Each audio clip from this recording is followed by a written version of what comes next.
Alam niyo bang pwede nating i-reset yung cellphone natin para matanggal ang pag-lag, pag-hang ng cellphone natin nang hindi nabubura yung mga photos and videos, files, at mga apps na na-download na natin sa ating mga cellphone. So, babalik ang cellphone natin sa kung paano natin siya nabili dati. So, kung paano ito, panoorin nyo ang susunod nating video. Dito, open lang natin ang settings ng ating mga cellphone. And then, scroll up nyo. Pindutin lang natin ang system. Ito po siya. Sa ibang cellphone, ang tawag dyan ay additional settings. Then, tsaka mo makikita ang system. Ito, pindutin natin itong reset options. Pero sa ibang cellphone, ang nakalagay ay backup and reset. So, yun naman ang i-select nyo kung yun ang nasa sa inyo. Pero sa akin dito ay reset options. Ang pipindutin nyo lang dito ay reset all settings. Ito po siya. Huwag nyo pong pipindutin yung nasa baba. Basta ang pipindutin nyo lang ay reset all settings. Pindutin natin yan.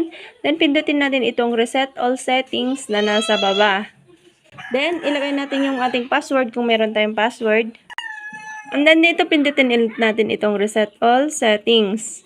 And sa check lang natin kung ano yung mga nagbago dito or kung meron nga bang nagbago. Ayan, nawala po yung kanyang password. So, kung gusto nyo lagyan ulit ng password, lagyan nyo na lang ulit. And, andito pa rin yung mga apps. So, wala pong na-delete sa kanyang mga apps. And, check natin kung meron nga bang nabura sa ating files o sa ating photos and videos. Ayan, so, parang bago na ulit yung ating cellphone kasi may mga lumabas na namang ganito. Pindutin nyo lang ang box and then agree. Wala namang na-delete sa ating mga photos and videos.